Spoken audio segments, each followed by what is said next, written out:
Xayrlı gün.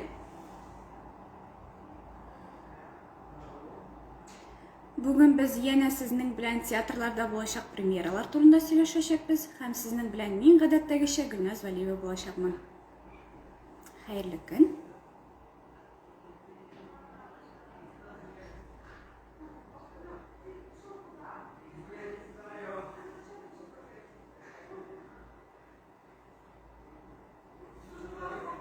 Xayrlı gün.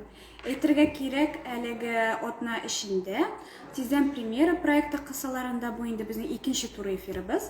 Күптән түгел без Кореев театрында аларның булачак премьераларын турында сөйләшкән идек. Бүген исә инде без Тинчурин театрының актрисасы белән элемтәгә кереп, аларда булачак премьералар турында сөйләшәчәкбез. Тинчурин театры кушылды дип беләм.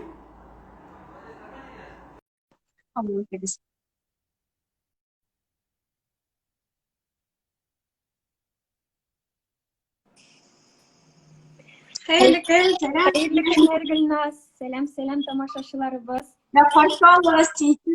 Тинчурин театрының яшь һәм талантлы артисткасы Рина Камалиева безнең белән бүген. Бик шатмын сезне күрүемә. Ниһаят. Ничек шатмын үзең белмәсең генә. Ничек кенә шат сине күрергә. Бүген дугаларны бетердек. Ниһаят. Бүген дугалар, бөтен белгән дугаларны укып, ниһаят синең белән тоташып булды. Лилия, безнең бүген төп төшләргә туры эфирга чыгып аралашуыбызның төп сәбәбе дип әйтик, Тинчурин театрында булачак премьера. Ул да булса Сәйдә шыкысызлык спектакленең премьерасы. Бу спектакль әлеге сезонның икенче премьерасы. Һәм шәхсән мин үзем бу спектакльне бик көтәм. Чөнки бу яңа формада эшләнеләчәк, куелачак дөресрәге. Менә сиңа шундый сорау. Спектакль «Лабиринт». Аны ничек аңларга? Менә син бик көтәм дидең. Без дә аны дөресен әйткәндә бик чын күңелдән көтәбез. Безнең өчен бу шундый бер бөтенләй яңа төрле жанр. Гомумән яңа төрле ничек әйтим, постановка. Резида Гарипова режиссеры ул инде безнең белән ничектер менә шундый яңа төрле юл табып эксперименталь шундый спектакль куярга булды. Һәм «Лабиринт» дип әйтүебез бу инде халык гадәти спектакльләрдә кебек тамаша залыннан сәхнәгә карап утыру түгел. Тамашачы безне монда һәр хис тойгыларыбызны күзебездән күрә алачак. Ул менә әйтик анда 1 метр, ярты метр ара якынлыкта безне күрә алачак. Менә моның плюсы дип әйтик нәрсәдә. Әлеге спектакльнең алар инде бик күп тамашачы булмаячак әлеге спектакльдә. Көнгә 3-4 тапкыр булачак ул. Һәм инде анда 10-15 кеше килеп, шулай төрле театрыбызның төрле почмакларында булып, шулай инде актерларыбызны якыннан күреп, образларны туя алачак һәм гомумән энергияны туя алачак. Аңлашылды. Лилия Коралия, син менә әйттең, театрда булачак дидең бу спектакльне булачак. Менә узган елның нәтиҗәләрен чыгарганда матбугат конференциясендә Фәнис Абдулсагыйдов, сезнең театрыгызның директоры, әлеге спектакльне Сәйдәшнең музейында, бөек композиторның музейында куелачак дип әйткән. Хәзер инде мин дөрес аңлыйммы, бу спектакль инде үзегезнең бинагызда куелачак. Үзебезнең театр бинасында куелачак, әйе. Аңлашылды. Менә декорацияләргә килгәндә, алар бит инде төрле локациядә булачак. Аларны ничек урнаштырып, ни рәвешле урнаштырып бетерә алдыгыз? Анысын инде халык килгәч күрер. Бөтен серләрне дә ачып бетереп булмый. Әлбәттә, халык килгәч инде үз күзләре белән күреп, шундагы энергетиканы тоеп, барысын да аңлар. Килешәм. Барысын да сөйләп бетереп булмый, сер булып калсын дип әйтик. Ишетмәм соравыңны. Спектакльгә килгәндә инде спектакль турында сөйләп үтәсем килә әзрәк. Нәрсә турында гомумән? Сорау шул иде. Әйе. Мине коясың син. Әйе. Сәйдәш йокысызлык ул инде иң беренче чиратта тойгылар турында, хис кичерешләр турында. Күп еллар элек инде безнең җир йөзеннән киткән шундый бөек шәхесебез,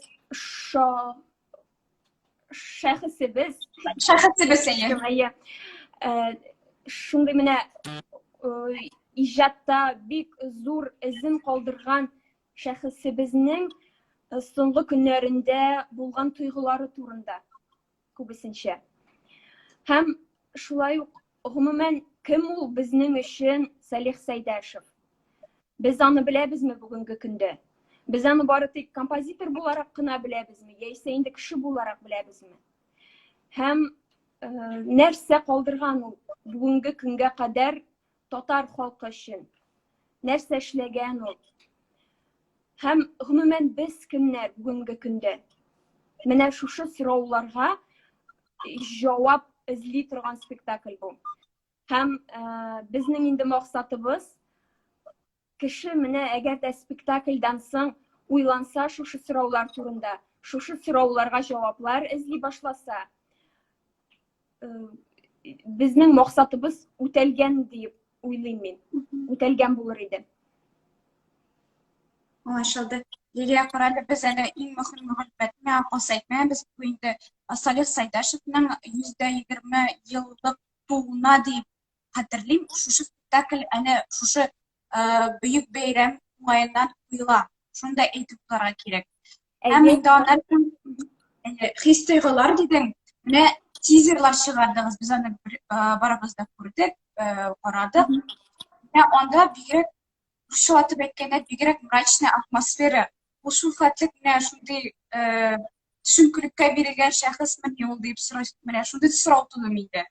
Салих Сәйдәшевкә килгәндә инде. Менә ул сорауларны һәр тамашачы миңа калса үзенең соравы туар әлеге спектакльне караганнан соң. Һәм инде менә шушы сорауларга җавап сез инде 16-нчы, 17-нче, 18-нче декабрь көнне көнгә 3 тапкыр спектакль булачак. Көндезге сәгать 1-дә, кичке 4-дә һәм инде 18:30-да булачак әлеге спектакльләр. Без инде сезне көтеп калабыз. Һәм әйтеп китәсе килә, 16 декабрь көнне бу инде Салих Сәйдәшевнең китеп барган көне 1954 елда. Һәм шушы дата инде ул ниндидер символик рәвештә безнең беренче көн премьера булып барачак. Шулай дишәм, сезне көтәбез. Алла бирсә безгә килеп карарбыз. Лилия сорауны оныттым инде.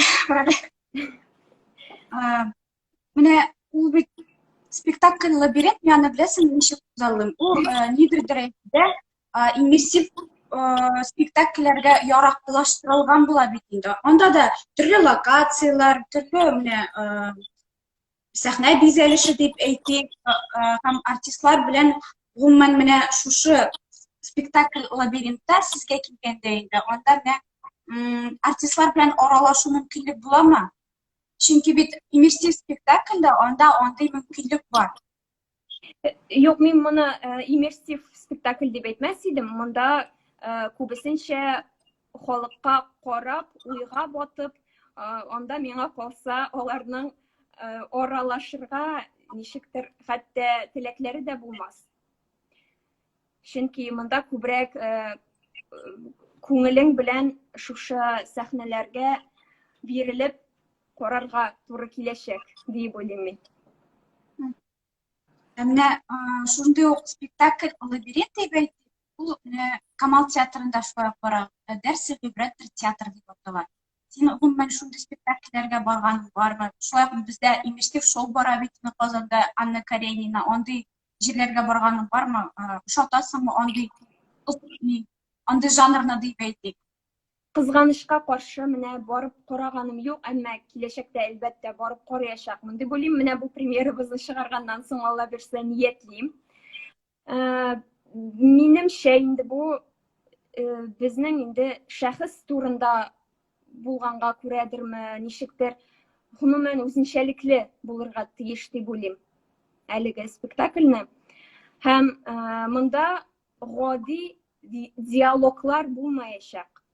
Бу күбесенчә, ничек әйтим, абстракт рәвештә һәм күбрәк шул кешенең эчке дөньясына бирелгән, эчке дөньясыннан чыгарылган эмоцияларны төрле вариацияларда күрсәтү булачак күбрәк. Бу гади бытовой спектакль дип әйтмәс идем. Мин моны гомумән бытовой түгел. Һәм менә шунысы белән аерыла торгандыр да. Лилия, әнә бераз гына читкә киттек премьераның темасыннан инде, әйме? Син традицион спектакльләрне күбрәк үзең яратасыңмы? Актриса буларак кына түгел, әмма гади тамашачы буларак син аларга дөресрәге яңа форматта ясалган спектакльләргә үзең ничек карыйсың?